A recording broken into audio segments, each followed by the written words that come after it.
Good morning, America. Just wanted to give you a quick message to make your day that much brighter.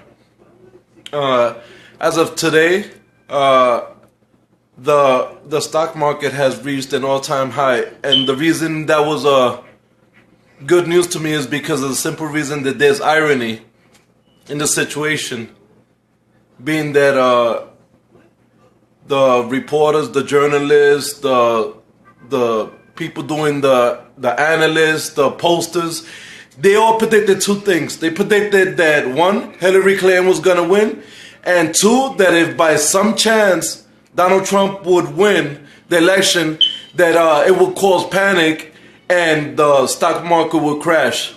Ironically and coincidentally, the stock market just reached an all-time high 7 days in a row. Nasdaq and S P rose 1.1%, and the Dow Jones hit 257 points, which is a lifetime high. Like, this should blow your mind. Like, people don't understand how powerful this is. To me, this is the most incredible information, because it's like Donald Trump has completely proven them wrong. They were all saying that the stock market was going to collapse. And guess what? And the good thing about this is that the parts of the stock market that are actually increasing are the parts that are going to benefit us. People are investing in health insurance stocks. People are they're investing in real estate.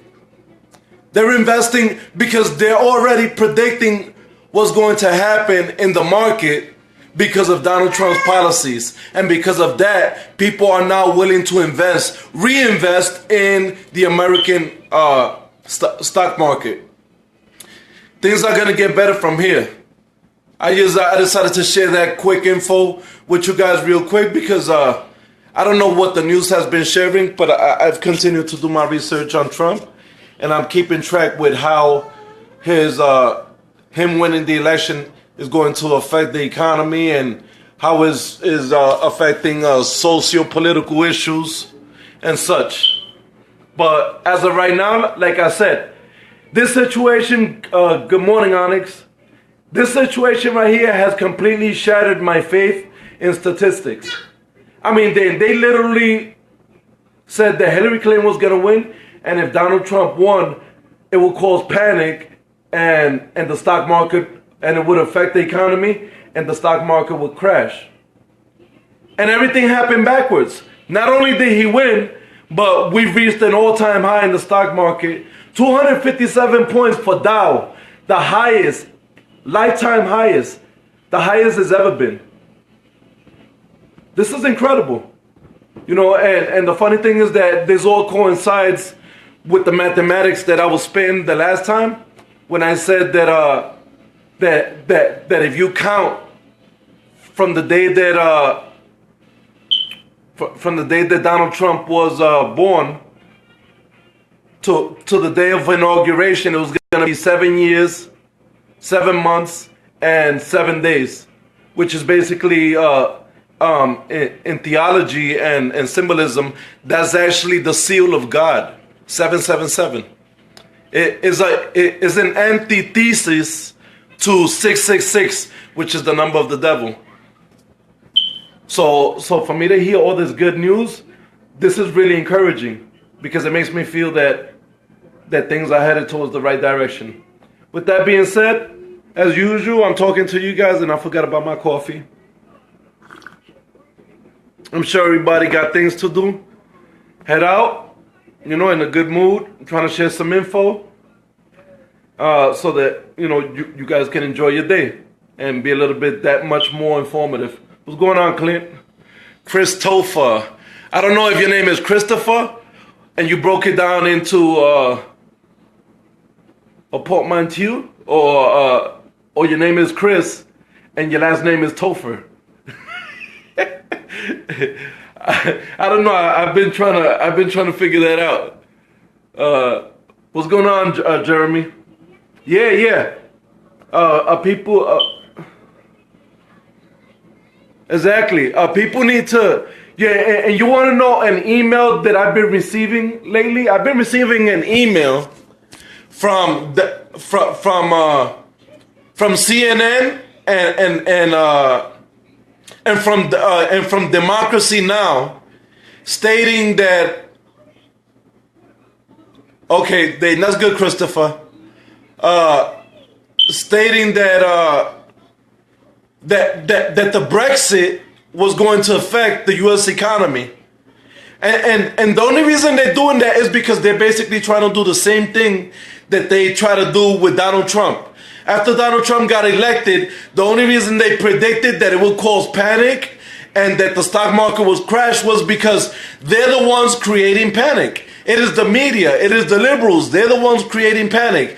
They're the ones allowing George Soros and all these billionaire liberals to pay agitators to go out there and and protest and riot and create an atmosphere filled with fear. And and these people are fear mongers. These people, what they're doing is they're trying to exploit our most primitive instinct, which is fear itself, by telling us, oh, now that Trump is elected, he's going to start deporting everybody, even Puerto Ricans, which let me tell you, Puerto Ricans that believe that we can be deported, y'all retarded.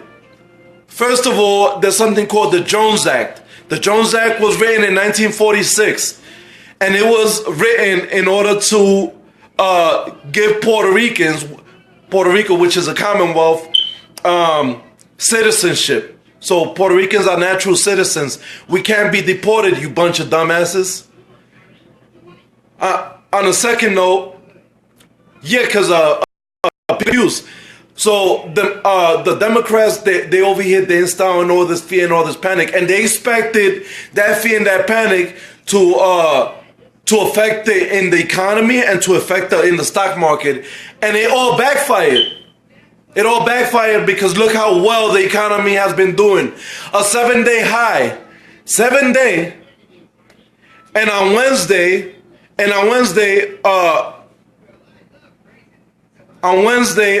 Dow Jones hit an all-time record high on Wednesday. Which means that everything that they predicted was ass backwards. Everything that they predicted was a lie. And it was like the Nazis, right? The Nazis, when the Nazis were fighting against Russia, they were losing their war against Russia because Russia, the Russian soldiers were accustomed to the code. And the Nazis weren't accustomed to the code. So when they went to war with the Russians, not only were they starving, they were starving themselves, but they were freezing to death, because they weren't accustomed to the code the way the Russians were, but the Nazis were still propagating in the news that they were winning because they were blessed, because they were the superior race. You understand? So it was this propaganda that had millions more Germans volunteering for the war. So you see what I'm saying? They had Democrats fighting a lost war. You lost, then the Democrats lost, they lost. But they still have them agitating the situation so that they can continue correlating the violence and the incitation of violence and the protest to Donald Trump. But in no actuality, we all know that what's really going on is that the liberals are paying agitators. There's a difference between a heartfelt protester, somebody that actually goes out there because they believe in a cause. And I think that paying somebody to agitate a situation, if you're not a real protester and you're being paid for it, I think that should fall under the RICO law, which is racketeering, intimidation, and corrupt organization. That's the law that stopped the Land Kings. That's the law that stopped the Nietas. That's the law that stopped the mafia. And let me tell you, and the things that are going on today in politics is almost like the mafia. Nobody in the history of America has had more power than the mafia when they were organized crime. Today, organized crime is the Democratic Party because they'll rig elections. They'll have illegal immigrants breaking the law and voting in states where they don't require IDs. They'll pay people to instigate violence in rallies of their political adversaries in order to use that same situation that they fabricated to taint that person's campaign. The same way they were trying to do with Donald Trump, saying that Trump supporters are violent and that Democrats were being attacked, but they never showed all the violence that was going on against the Trump supporters. That woman, the one that got bombed with the eggs, that recently she got revenge and she hopped on a Hillary Clinton bus and started making fun of them. That was a good one. She got them. They got punked. And a whole bunch of people got affected by this corrupt atmosphere that the Democratic Party created, and then they try to stigmatize Donald Trump by correlating all these fear-mongering titles, all these titles that make groups that actually do go through cultural and ethnic disparities, that make them feel uncomfortable.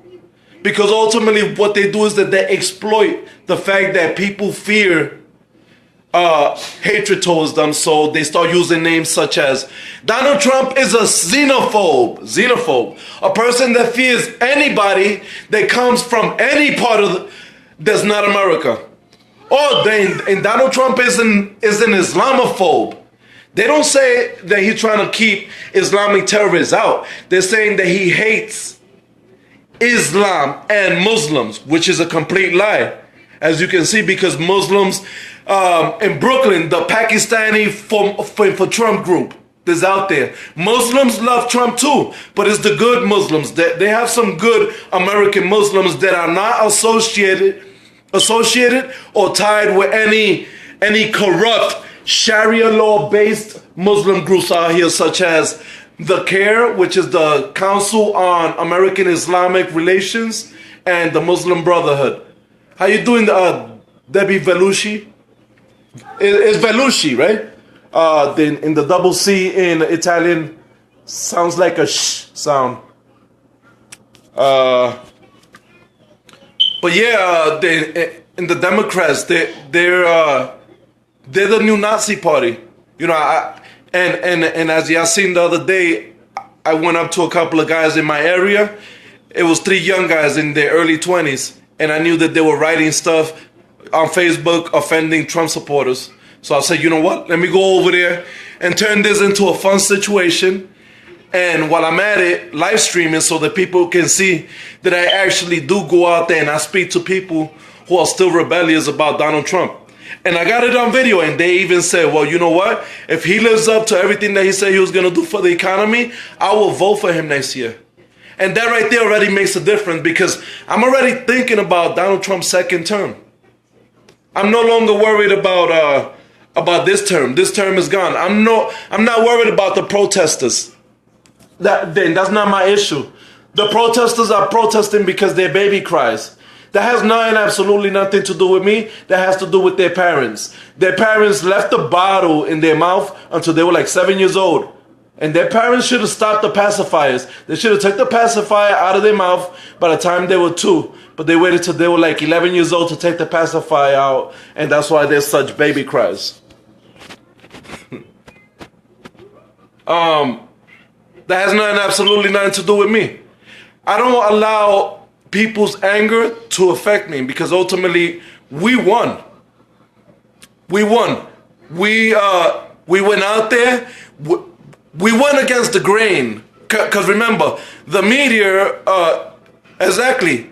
And when the time came, Christopher, we did cut the umbilical cord, because many of us believed in in republicanism and conservatism above liberalism.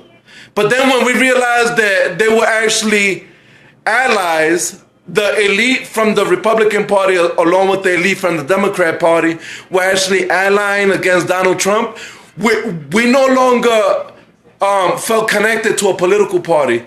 We became re-Trumplicans. We became the new Republican Party. Re-Trumplicans. That's what we became. Even liberals, even Democrats voted for Donald Trump. And this is an entirely different movement. This is more different than anybody has ever seen in years. We're actually making history now because we're going to bring back America to her former grace. When Obama hit office, our debt was $6.5 trillion, right? We had just gotten out of the recession. Our economy was recovering not because of Obama, but because of the simple fact that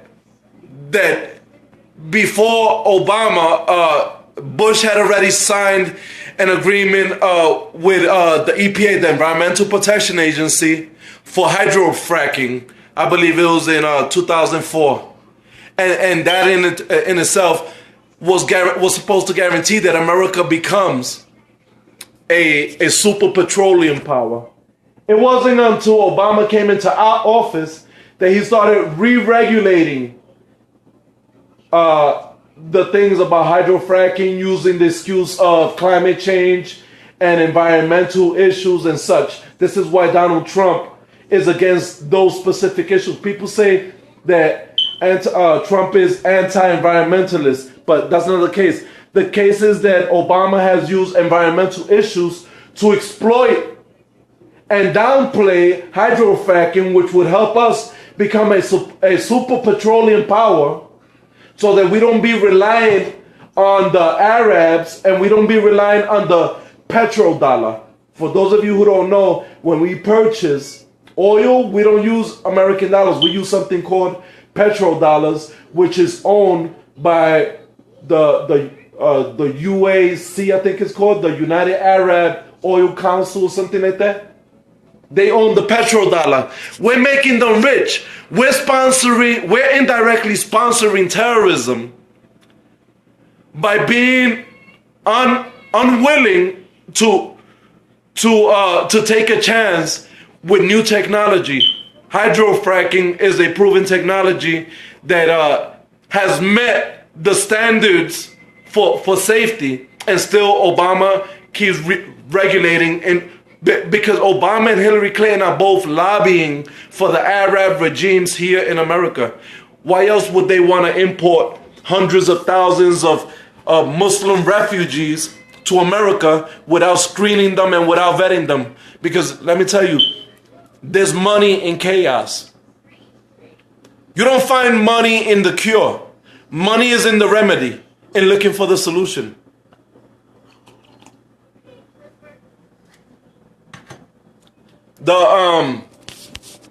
It's almost like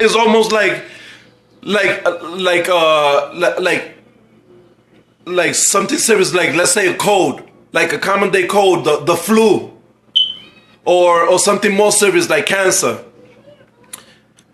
They won't give you the cure even if they find the cure, because the money comes in the medicine. The money comes in keeping you dependent on the government for sustaining a certain level of normality. Ain't that a mother hubba? Ain't that a mother hubba? That's the way the government works. The government needs to keep the people, and when I say government, I'm talking about any government. It all depends on the one that's administering it. For instance, America has to be great again, but it's not because it wasn't never great. It's because this administration that's administering America at this point has stripped America of its greatness. Because of Obama, Obama has caused our military to be demasculated. Our military has shrunk. Our recruitment has hit a an all-time low. People don't want to join the army no more. People would rather burn flags and bitch. Selective service is no longer a mandate. I signed up for selective service as soon as I hit, 16 years old? 17? You needed your selective service card in order to work, which means that if a major war were to break out, they can draft you and you will go to war for America, for the same country that's giving you the opportunities. This generation right here feels entitled. They don't have to, from what I heard now, they don't have to sign up for selective service. Is no longer mandatory. Is 18, Christopher? I thought it was like 16. I don't know. I mean, look at me, man. I'm old. When I did my selective service card, it was so long ago that my birth certificate is made out of stone.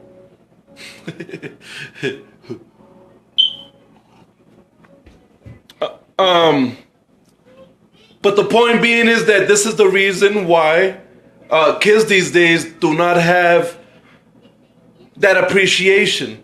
You understand? That love for country. Because, Obama's agenda has completely destroyed. Look what he tried to do, where was it, in California? That he tried to use federal funds to force them to go against their religious beliefs. Now, let me tell you something about me and same-sex marriage. Me personally, I'm not going to say that I endorse same-sex marriage, because I don't. But I will tell you this, that I have no problem with how you choose to live your life. But on a political note, I don't endorse it because of my religious beliefs. But what that means is that we can't expect one person to give up their beliefs to accommodate another. The same way, if you're gay, I don't expect you to give up being gay to accommodate my religious beliefs. In the same manner that you shouldn't expect me to submit to your beliefs and put my religious beliefs to the side. It's just not a realistic view or a realistic approach to the differences in ideology. You understand? The best way for us to approach a situation like that is to create a law that is neutral.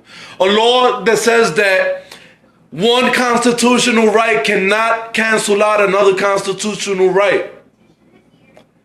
If you want to get married, then find a pastor or a priest or a father who supports it. There are a lot of them who support it. Why is it that you want to go specifically to the one who doesn't believe in it and then use the law to force them to marry you or force them to give you a service, when if it's against their beliefs, it's against their beliefs? And this is what I'm saying. It's not taking sides. It's not saying the religious person is right and the homosexual person is wrong. What it's saying is that one person has their beliefs and the other one has theirs. And as Americans, we should learn how to respect each other's ideologies, and we should learn how to restrict and moderate ourselves in a way that we understand that the only way for there to be peace is to understand that one right cannot cancel out another right. If you believe in gay marriage, that's fine. You can go ahead and do that, and you can live your life. As long as how you live in your life does not affect me and it doesn't become an imposition. You don't start imposing yourself on me and forcing me to know about you, or forcing my children to have to learn about you, like what's going on now in the school systems that they use in the Department of Health to teach children 6, 7, 5 years old about 1,001 different genders and about oral sex and anal sex. But yet our kids are learning about anal sex and oral sex at the age of 6 or 7. Chinese kids are learning geometry and algebra. So who has their priorities straight? The liberals that are running this country presently, or the Chinese and Koreans who have kids doing engineering by the time they're in junior high school? Who has their priorities straight? And there's what I'm saying. It's all a distraction. There is truly no division in America.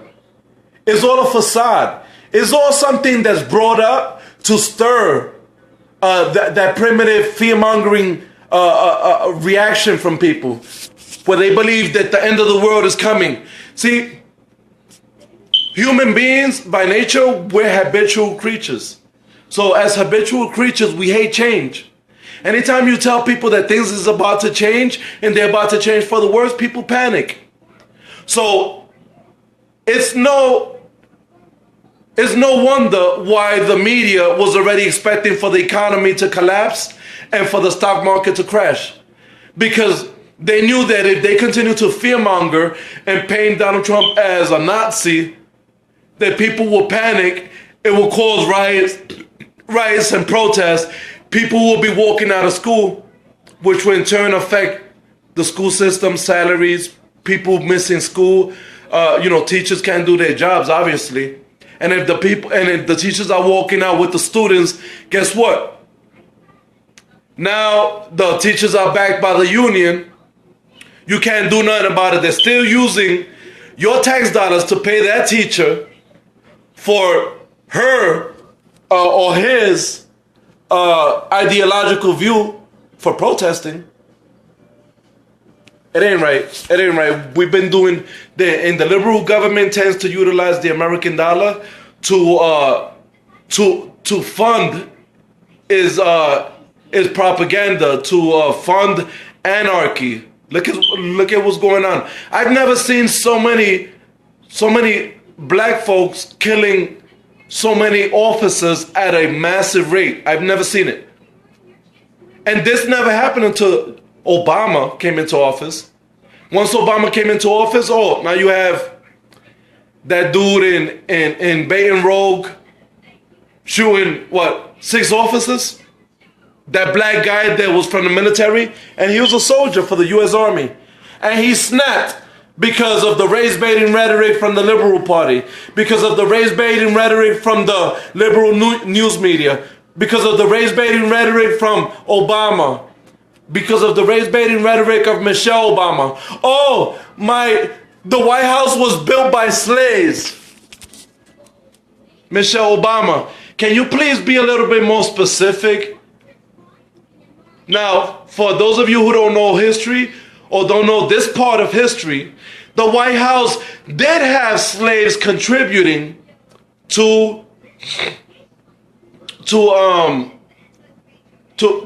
building of the White House, but let me explain this in further detail.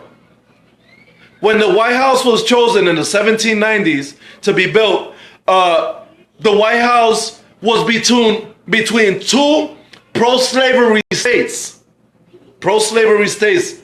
So what happened was that when they built the Capitol there, they tried to import skilled laborers from Europe. But unfortunately, skilled laborers in Europe were already caught up with the rebuilding of certain things after certain colonial wars happened in Europe. So what happened was that they ended up getting laborers from Maryland, and the other state was right there, right next to Washington, D.C. My thing is that the only reason they had a group of slaves working were because those two states were pro-slavery states, and the building of the Washington, D.C., even though it was led by carpenters and masons that were from Europe, they trained not only slaves, but also paid, freed black folks, Irish people, also Irish immigrants that had just gotten to America, also worked in the building of the White House, Scottish and Italian engineers. So, okay, Christopher, enjoy your day. I'm about to head out in a few too.